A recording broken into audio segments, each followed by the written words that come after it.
You're all I'm thinking of. I praise the Lord above for sending me your love. I cherish every hug. I really love you, yeah. 24-year-old Elijah Noralez is one of the 3 finalists in KTV The Remix Season 6. I used to spend my nights out in the ballroom. Today we stopped by his Harmonyville residence to learn more about his passion for music and his journey in this year's competition. You know, I used to sing on the way to preschool. My auntie tell me that all the time, that I used to sing the whole entire trip to preschool, and that's probably where that started. I think that that comes from a long line of just musicians and musical inclined people in my family. My dad said he used to sing to us when we were in the womb. So I think from I was very young, and just the lineage, that's where that would have started.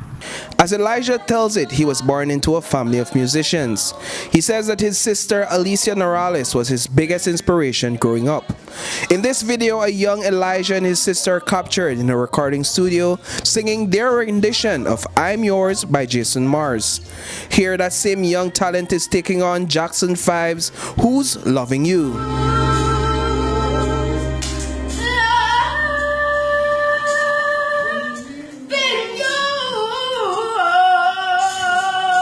Do you recall those moments growing up singing with your sister and your family? Yeah, I think those would be just more of the most memorable moments in my childhood. We've done like a lot of small stuff on TV, and just a lot of like stuff. We've been on the stage before, and I think that she was the one that actually brought me into the whole singing thing, and she's really the one that influenced me the most. Elijah says he spent time developing his voice singing in church, and after several years of contemplating whether he should send in his application to be a contestant on KTV The Remix, he finally decided that season 6 was the opportune time. I was giving up on singing like around the ages of like maybe 16 to probably 18. I mean, it's not something I would generally say is pushed in Belize, which is why it's something that I just backed off on. I wasn't really singing at all. And you know what I said? Just let me do this thing. Let's see how we can do this, how we can go from here.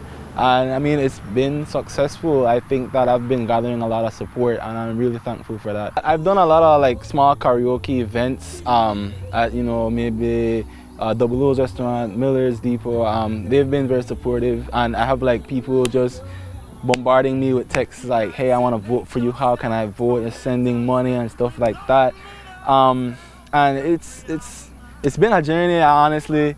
In being in that battle run is honestly nothing nice, because you could get a song that you can't sing and you just get eliminated right there, and then the whole dream is cut short.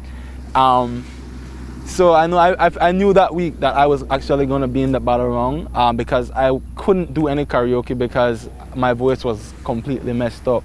Off the stage and away from his job at Acuity BPO, Elijah Noralez can be found with a weed whacker or machete in hand, working on his family's farmland. He told us about the most fulfilling and the most challenging parts of his KTV The Remix journey. Just the words of encouragement that people bring. People are telling me like, yo, you should just full on take this on as a career. Just the messages, the support is so overwhelming. It's like nothing I've ever experienced before. For you, what has been perhaps one of the greatest challenges? Well, I'm very anxious about a lot of stuff. Sometimes I struggle with anxiety. So to perform in front of a lot of people, when I used to do it when I was young, I used to stand up with my hand in my pocket and I just sing. And growing from that, I feel has been it's been scary, because you know, people like make fun of you and people are hate and stuff like that, and that's scary. I don't really like negative feedback. So that's been one of the hardest things for me. I will keep saying, you just do not imitate. You are always yourself. That is something that is so very special about you. For me, it's not much of a show. It's just to captivate the people with my voice and see how I can get them to feel the song. People text me and I say like, yo, I cried when I heard you sing. For me, it's not about the stuff around, it's not about the background noise, it's just so you can hear and just feel the song, because when I'm up there, I'm feeling the song and it's going through me and I'm feeling all these emotions. Elijah says if he wins KTV The Remix Season 6, he will use the $10,000 cash prize to pursue a bachelor's degree, purchase equipment to build a music studio, or invest the money in taking a shot at America's Got Talent. People think I'm cocky. I mean, the way I present myself on the stage and the way I answer questions, it's not to be cocky, it's to like, just to entice people, be a little entertaining. People think I have vocal training and I don't. They think I have a trained voice. This is all just me listening to YouTube, taking advice from my sister, my mom, my dad, telling me what they think sound good and I apply that. Just listening to people around me, and you know, I have a lot of confidence in what I am able to do, but I'm also very accepting to the criticism and stuff like that. Reporting for News 5, I am Paul Lopes.